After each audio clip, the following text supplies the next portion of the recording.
2026-এ আমরা সবাই কোচিং এ পড়ছি, কিন্তু কোচিং এর কাজটা কি? কোচিং এর কাজ পড়ানো? না, আজকের দিনে দাঁড়িয়ে কোচিং এর কাজ আর পড়ানো নেই।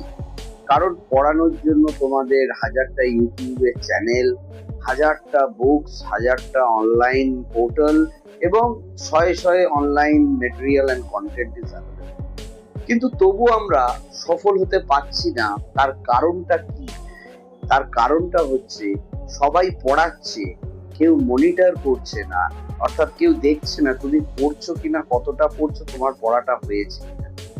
অনলাইনে কেউ তোমায় মনিটর করছে না, বা অফলাইনেও যে কোনো কোচিং সেন্টার, আমার পড়ানোর দায়িত্ব আমি পড়িয়ে দিলাম, আমার বোঝানোর দায়িত্ব আমি বুঝিয়ে দিলাম, তুমি বুঝলে কিনা সেটা জানার দায়িত্ব আর কোচিং সেন্টার নিচ্ছে না।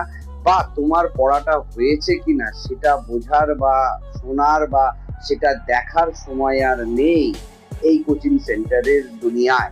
কোচিং সেন্টার এখন মাশরুমিং, কিন্তু কোচিং সেন্টারের এখন কাজ আর পড়ানো, পড়া বোঝানো নয়। সেটা তোমার বাড়ির মাস্টারও পারতো বা তোমার পাড়ার মাস্টারও পারতো। একটা বেস্ট কোচিং সেন্টারের কাজ ছিল যে স্টুডেন্টটা পড়েছে কিনা তাকে মনিটর করা, তার পড়াটা হয়েছে কিনা, পড়াটা হচ্ছে না কেন, কোথায় সে পড়াটা গাফিলতি করছে বা খামতি থাকছে, ফাঁকি দিচ্ছে, সেগুলোকে মনিটর করে তার ফাঁকিটাকে প্যারেন্ট টিচার্স মিটিং করে সলভ করে তার সেই ফাঁকির জায়গাটাকে রোধ করে তাকে টোটাল তৈরি করা।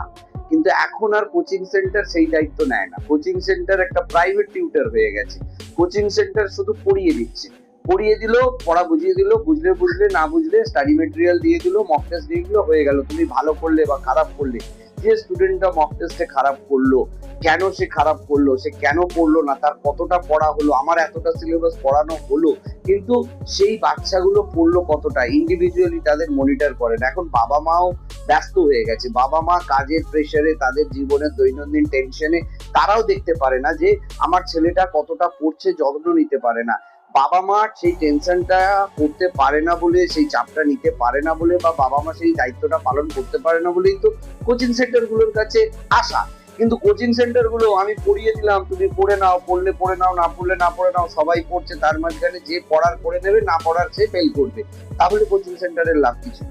কোচিং সেন্টারের দায়িত্ব ছিল পড়াটা হয়েছে কিনা দেখা, পড়াটা দিচ্ছে কিনা দেখা, পড়ছে কিনা দেখা, এবং পড়াটা এগোচ্ছে কিনা দেখা, এবং সে কেন পিছিয়ে পড়ছে, সে পড়াটা কেন কমপ্লিট করছে না, কোথায় ফাঁকি দিচ্ছে, সেগুলো মনিটরিং না করলে কোচিং সেন্টার কিন্তু কখনো তোমাকে রেজাল্ট দিতে পারবে না, আর অনলাইন তো পারবেই না।